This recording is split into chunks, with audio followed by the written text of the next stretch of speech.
Hi all, this is Skate, and this is a WZ-120-1G FT. It's the Tier 8 Chinese tank destroyer, and it is just broken. It is. This clip, though, I had to put in at the start because it cracks me up. I mean, I'm hoping this tiger pops his nose around the corner, and he's not, and nothing else is spotted. So I'm going to take a blind shot at this bush. And it hits. Because the tank's not broken enough, it needs RNG to shine down on it even more. Second shot goes in, and I believe, looking at the replay, that went through the rangefinder while the tank was moving. Now obviously that tank is unspotted now, and he's very clearly backed up. That doesn't matter to this tank though. So here we go. We're going to go up on this bush, we're going to take a blind shot at a different bush, and whoop, there he is.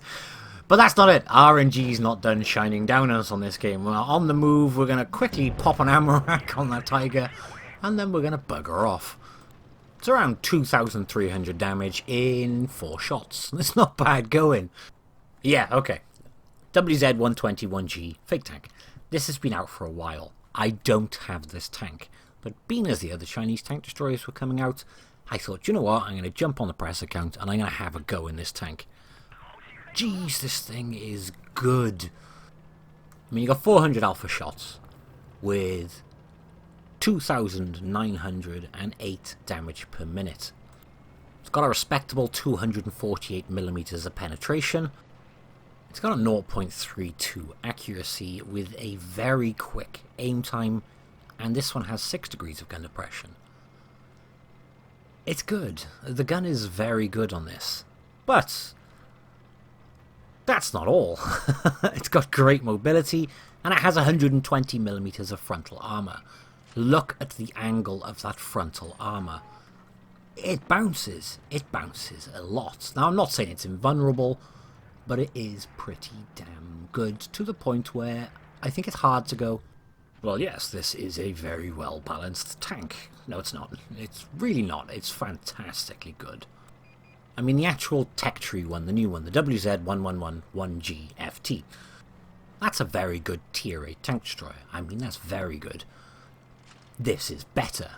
Considerably better. I just spotted that tank. It did not spot me. Until I fired my gun, anyway. It's a very low tank with a monstrous gun and fantastic frontal armor. As proven there, one went in from the side. Everything else just bounces. I think in the space of 5 seconds we blocked just shy of 1,000 damage. And when you reverse back on a ridge like that, that frontal armor is insane. Yes, you can't return fire, but you angle up, you bounce your shots, and then you can pull back into... It's still going. Listen to that sizzle. Yeah, you get yourself into a position where you can angle the armor very aggressively, you get a bounce, and then you return fire. And it's just rinse and repeat, and you can do that at this sort of range because the gun's good enough for it, or you could do that at close range because the gun is also good enough for it, and so is the armor. I mean, there's the AMX that was unspotted that put one in our side. We are going to make a big old mess of him, and to be honest, not worried about mediums either. Turretless tank destroyers sometimes have to be very cautious of tanks which, well, can get up close and personal. But this WZ likes to get up close and personal. It has the traverse speed, it has the armor, and it has the damage per minute and the gun to do it. When I got on the contributor account from the first game I played in this, I adored it. To the point where, I'm going to be honest with you, I felt like an absolute pleb because I fell for wargaming stupid games again. Because remember when they had these crates not too long ago where they were giving away lots of Chinese vehicles you could get? I saw this in the lineup and I really wanted it. So I spent 15,000 gold. Do you think I got anywhere near it? Do you think I even got one part for it? No. No, absolutely not. So I'm very ashamed of myself for that, and I'm going to be honest in saying that. I went for crates, and it's my own stupid damn fault. Nobody else to blame for that circumstance but myself. I intend on making I've already started it actually, but I intend on making a very brutally honest video on crates. I don't just mean the focus on Blitz. I play a game which is a very simplistic game, but it's called CSR2. I imagine some of you already played it. I've played this game for months and months and months and months. I've never done anything on it in terms of content, but I love the game. The gameplay is very simplistic. You can play it at any point in time, but they have their own crate system as well. But it's a bit more rewarding than the Blitz ones. But nonetheless, crates are crates. Crates suck, and crates are really irritating. And with crates, there's only one winner. And there's always only going to be one winner. So yeah, I can promise you a very straight-to-the-point video on crates soon. It's going to be a fun one. But yeah, back to the tank. I fell for that purely because I wanted this thing, because of how damn broken it is. And Wargaming have no intention of nerfing it because it's a prem. But honestly, if you've got one of these, I can guarantee you in the comments going, yeah, I got one, and it's damn good, and I ruin stuff in it. And I'm not surprised. It's just flat out bonkers. And I will hear the argument, yeah, but Skate, the lower plate's weak. Have you seen how small the lower plate is? With 6 degrees of gun depression, you can easily hide that lower plate. And between your shots, you angle left, you angle right, you instantly increase the effective thickness on your upper plate. Actually, let's run some armor performance figures here, just to give you a perspective. Straight on, looking at the armor on this thing, you have around 230 mil of frontal armor on the flat. That's effective thickness. Just below the gun, there's an extra thick bit of armor, which is 269 millimeters on the flat. Use your 6 degrees of gun depression. You ready for this? 311 mil of frontal armor. That extra thick armor below the gun then is 354, and your gun mantlet, I kid you not, the mantlet alone is 180 mil thick with an 80 mil to 120 mil patch of armor behind it. That puts your effective thickness 457 millimeters with 152 millimeters effective thickness behind it. What the hell? A Jaegeru E100 could not get through the gun mantlet on this thing. I mean, that's just angling straight down using the 6 degrees. Use the full gun arc and gun depression, which is very easy to do. And we're looking 320 on the armor, 357 below the gun. Effective thickness. This patch is going up to 600 on the mantlet. How broken is that? This is the first time I've looked at it in Armor Inspector. I didn't need to look at it to go, yeah, that's broken. But I'm looking at it now and it's just ridiculous. It really is. It's anyone who writes it's not OP in the comments, you know it is.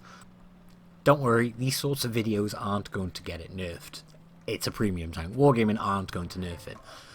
But here's the thing, they know it's broken. They know it's very, very good. That translates to it's gonna sell well. And that also translates to they're going to keep it rare, which means keeping the cost up on the thing. So if you do want one of these things, don't be expecting this thing to come in cheap. I solemnly swear I will not spend another penny on crates. I've fallen for it twice now, and I feel like an idiot. You know the whole fool me once thing, fool me twice? Yeah. I fell for it twice. Third time, if it comes up for money, I don't have an issue with actually buying it for a value. It's what sort of value is going to be slapped on this thing. And because they know too many of these things would break the game, it will be kept pricey, and it will be kept in a scenario where it's going to be a moneymaker for them. Kind of a shame. I really bloody want this tank. And I know there is going to be comments going, oh, you just said it's OP and can break the game. I know, but if someone else has got one, they're not going to get rid of it. If you can't beat them, join them. And it's nice to have a tank destroyer which is so damn nuts that it will just rip apart IS tanks like they are breakfast. I will say, if you are getting munched in this thing a lot, you're not playing it right. I mean, okay. As an example, I said it has 120 mil, but because of the ridiculous angling of it, it's just nuts. The hatches are tiny on it. If you let people shoot down on you, I mean, let's have a look. You've got... I don't know, I've never checked that actually. You've got 15 degrees of gun elevation. If you're using it wrong. Because when you have 15 degrees of gun elevation, you have, 176mm of frontal armor. A lot of things will penetrate that, but it's still 176mm. Premium rounds will go through that, absolutely no issue at all. And most tanks tier for tier are not going to struggle with that sort of armor value. Looking at the armor on this completely flat, which means you have to be at it at a ridiculous angle. Obviously the worst case scenario is 120. Things are going to penetrate that, absolutely no problem at all. But again, if you're getting penetrated religiously through the front, that's not the tank. That's you putting it in the wrong positions. I'd say frontally, the only thing you have to worry about is that teeny tiny little lower plate on it. And the range we are here, good luck hitting a hatch, good luck hitting a lower plate. You have no hope whatsoever. Okay, slight exaggeration, you have some hope. But the lower plate is ridiculously small on this thing. And as well as being ridiculously small, I'm reversing back just in case after every single shot. But in this game, we have been in the middle of this map and we have just unloaded hell on anything which became available. In the last game, we just unloaded hell. And just used the armor to block while going hell for leather at the same time. And as well as all those things, we've barely even touched on the camo. It's a very small tank, it has a very low silhouette.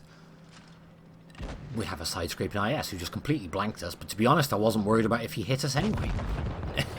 It doesn't make a difference to this tank. I originally went into the Chinese tank destroyer line expecting these things, and it just made me realise even further how damn flat-out broken this thing is. But here's the worst part. I can't tell if Wargaming have done this as a mistake, or as a, ooh, this'll sell well. Because both scenarios have happened in the past. There's been scenarios, look at the Black Prince when it got overcooked. Look at the Tigers when they got overcooked massively. But they're not premiums, they can be tapered back. These won't be. It just pushes up the desire for them, which drives up the need, which drives up the cost. Or from another perspective, if you're a free-to-play player, it pushes up your frustrations even further. You can't argue this is not a pay-to-win tank. It's a pay-to-win tank.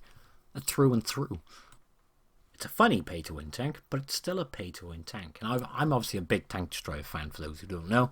I like my turretless tank destroyers, so it's kind of high on my want list, but at the same time, I feel guilty for the fact I want it so much because of how much I think it's broken. But yeah, if you've got one of these and you haven't started your Chinese tank destroyer line yet, or you've been against these, don't be expecting the Chinese tank destroyer line to be anything like this at all, because it's not. But that's it for this video. I hope you have enjoyed it. Bit of a rant, bit of a giggle, but it was an odd one, and I had to do this video. But I hope you've enjoyed it. Thank you all very much for watching, and I'll catch you in the next one. Bye-bye.